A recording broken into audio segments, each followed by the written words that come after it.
The summer sun cast long golden shadows as Jamie parked the car at the edge of the park. His fingers drummed nervously on the steering wheel, his heart racing like a caffeine-fueled squirrel. He glanced at the dashboard clock, then over to his mom, Linda, sitting beside him.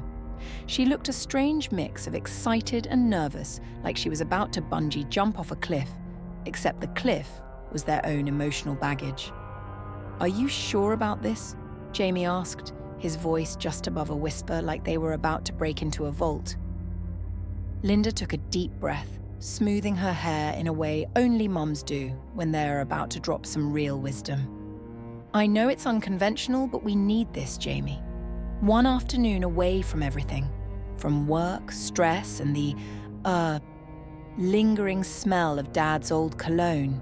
Jamie nodded, trying to suppress a grin. He couldn't help but feel they were like two fugitives on the run. Except their crime was attempting to bond.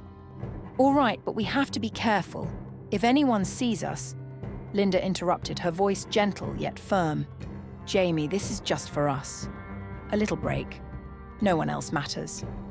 With a final exaggerated glance to make sure no one was watching, as if they were secret agents, Jamie turned off the car and they stepped out.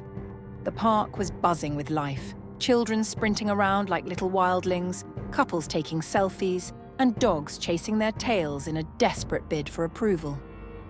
It all felt strangely normal, like they were stepping into someone else's carefree world. And it felt good. Linda led the way, taking them to a quieter part of the park, a small grove tucked away like a secret treasure. "This way we can talk without anyone eavesdropping," she said, sounding like she had just declared them part of an elite spy operation. As they walked, Jamie couldn't help but remember how they used to do this as a family, before everything had become so complicated. When he was little, they'd visit this park almost every weekend. His dad, Steve, would be grilling burgers while his mom set up the world's largest picnic spread. The sun would be shining, kids laughing, and all felt right. Now it was just him and his mom, walking through the same park, but things weren't as carefree anymore. Once they found a secluded bench, Jamie plopped down, the tension as thick as Grandma's famous gravy. "Remember when we used to come here as a family?" Linda asked, smiling at the memory. "Your dad always insisted on bringing that hideous picnic blanket, the one with the dancing cows." Jamie laughed, shaking his head. "And you made those sandwiches." He winced. "You know, the ones you swore were gourmet but were more like a challenge to our taste buds." Linda playfully swatted him. "Hey, I tried my best. You were just too picky." She chuckled, and for the first time in what felt like forever, Jamie heard that lightness in her voice. It was music to his ears, a symphony of nostalgia. But as the laughter faded, reality crept back in, like an uninvited guest. "Mom," Jamie started, his tone now more serious. "What are we really doing here?" Linda sighed, her smile dimming. "Jamie, I just want us to reconnect. Ever since your dad left, it feels like we've been living in two separate worlds. I miss you.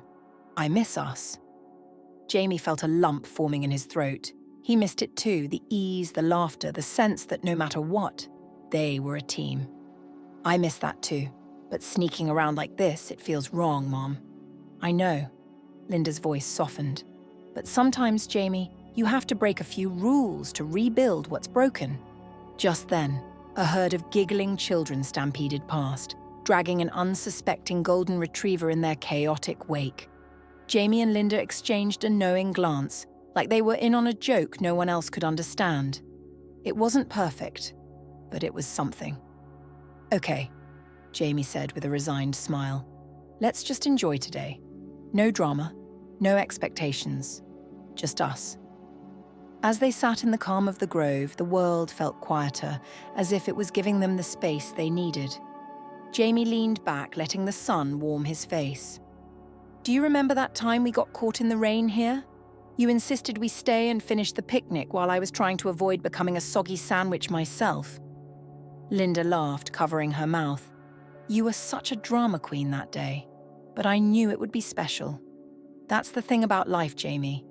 It's the unexpected moments that end up being the most important. Jamie nodded, thinking it over.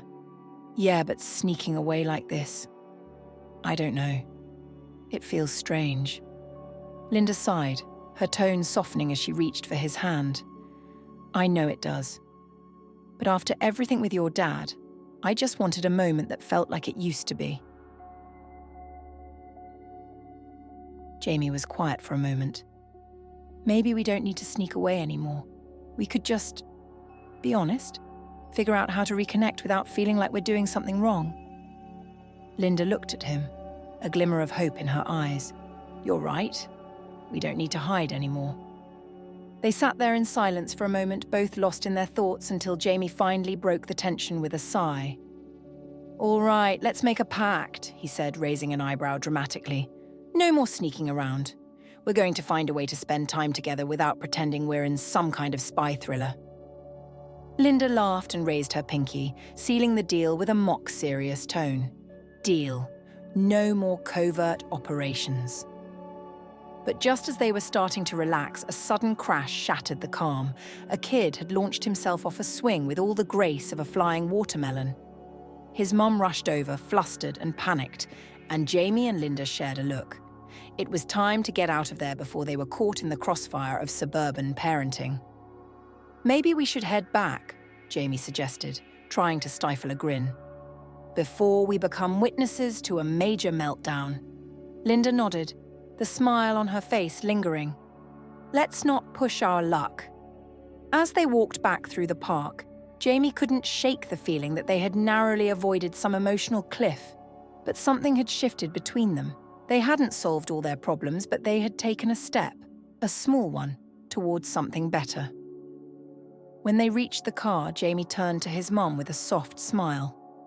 I'm glad we did this, Mom. It felt good.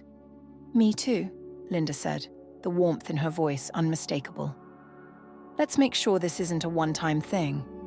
In the following weeks, Jamie and Linda made good on their pact. They didn't sneak away anymore. Instead, they planned little adventures. Some days they would visit that same park, other days they'd try new places. A cozy cafe where the barista gave them an extra cookie just for being adorable, or a local movie theatre where they watched a terrible rom-com that had them both crying with laughter. But their most memorable outing was the farmers' market. The colours were so vibrant, they felt like they had stumbled into a fruit-based Instagram filter. As they strolled through the stalls, Linda's eyes lit up like a kid in a candy store. Look at those strawberries, she exclaimed, pointing excitedly. We have to get some for pie. Jamie raised an eyebrow. The same pie that almost set off the smoke alarm last time. Linda elbowed him playfully. This time will be different. I've perfected my technique. You'll see. Jamie couldn't help but laugh. As they filled their basket, it all felt wonderfully normal again. Until they ran into Mrs. Thompson, their neighbour. Jamie's heart skipped a beat. Linda! Jamie! Mrs. Thompson called out, waving like she was signalling for help from a deserted island. Jamie forced a smile, his mind racing. This wasn't the time for a therapy session about their family drama. Hi, Mrs. Thompson, he greeted with a cheery tone. Just, buying strawberries. After some awkward small talk, Mrs. Thompson finally left, and Jamie exhaled like he'd just survived a social landmine. That was a close one, he muttered, glancing at Linda. Linda laughed nervously, shaking her head. We really are living in a sitcom, aren't we? By the time they got home, the pie was already halfway to disaster territory, but neither of them cared. As the kitchen filled with the sweet smell of strawberries, Jamie and Linda sat down to enjoy their slightly burnt creation, laughing over their culinary masterpiece. Let's not quit our day jobs, Jamie said, taking a bite. But I'll give us an A for effort. Linda smiled, her heart full. It's not about the pie, Jamie. It's about us. And I think we're doing pretty good. As they settled in to enjoy the pie, Jamie couldn't help but marvel at how much things had changed. Sure, life wasn't perfect. They still had their ups and downs, and the sting of his dad's absence still lingered. But Jamie realized that they had built something new, something better. Maybe they didn't have all the answers, but they had each other, and that was enough. Thanks for watching, and see you next time.